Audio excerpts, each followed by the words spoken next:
Hey Dreamers, we're bringing you a sneak preview of our new podcast, Dreamers Unite in the Studio, from episode number 2 with Broadway producer Jeremy Lentz, who shares some insight into the Broadway show Ohio State Murders. It's closing earlier than we expected, so we're giving this important play the spotlight it deserves. Get your tickets before the final performance on January 15th, and be sure to be on the lookout for our Dreamers Unite in the Studio launch. Enjoy. So let's just talk a little bit about the show that you are producing. Ohio State Murders. Yes. At the James Earl Jones Theater, the first show in history at that theater, which has just been rededicated. James Earl Jones is 91 years old, as is the playwright of our show, Audrienne Kennedy, who is making her Broadway debut. 91-year-old African-American living playwright getting her shot on Broadway with Ohio State Murders. We have a couple of pictures back here. This is opening night, so tell us a little bit about that. Oh, well, I'm co-producing with my best friend, my favorite number one diva, Mrs. Howard in Abbott Elementary, Cheryl Lee Ralph, came in from L.A. The Dream Girl original herself. Dream Girl, her show, who is now, I have the privilege of being co-producer on this production with her. And, things are kismet, right? This show literally fell into my lap, and I read this script and was just shocked that I never knew who this playwright was. One of America's most lauded playwrights who had never been exhibited on Broadway. I read the script. I immediately was just so enthralled by this story, which is haunting and captivating. And I called Cheryl and I said, "You have to read this play. It is remarkable."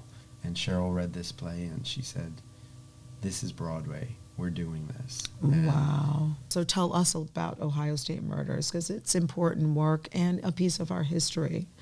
Yeah, it's a groundbreaking story that I think for many, they have no idea what has happened in this country. It's a memory play, and it's a play about a famous playwright. It's semi-autobiographical. So this playwright goes back to her alma mater as an accomplished playwright, and she's being interviewed, and she's being asked why the imagery in her work is so violent. And that memory play takes us back to 1949 at Ohio State University, where Suzanne, who's the protagonist, is a freshman and an English major. And it tells the story of an African-American woman in 1949 who wanted to be an English major but was not allowed to be an English major because of the color of her skin. And as a result of that, how this story plays out.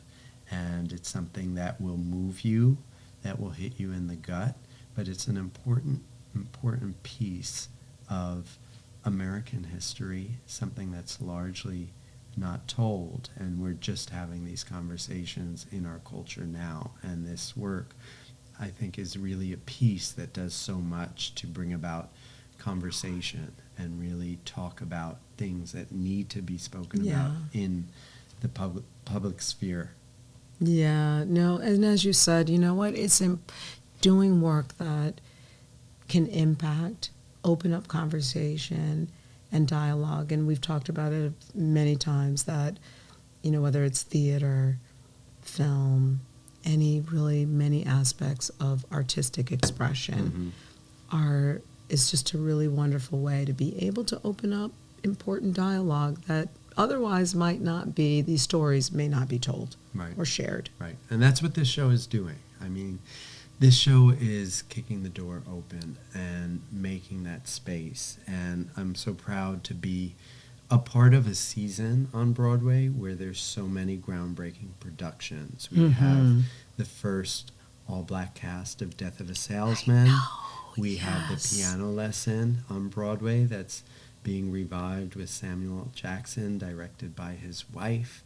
We have the first revival of Top Dog Underdog. Yes. We have Ain't No Mo, which is being transferred from the public, which is being produced by Lee Daniels. That is an incredible ride by Broadway's youngest playwright, Jordan E. Cooper.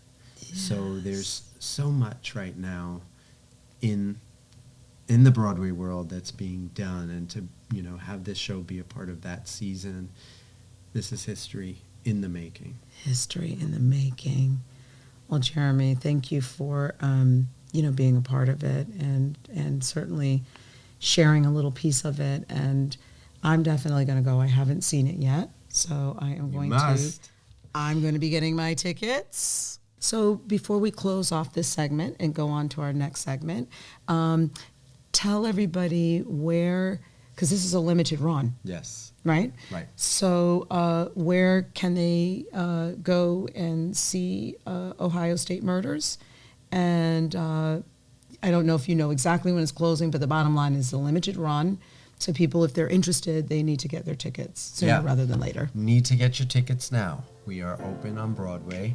Buy your tickets today. Don't delay.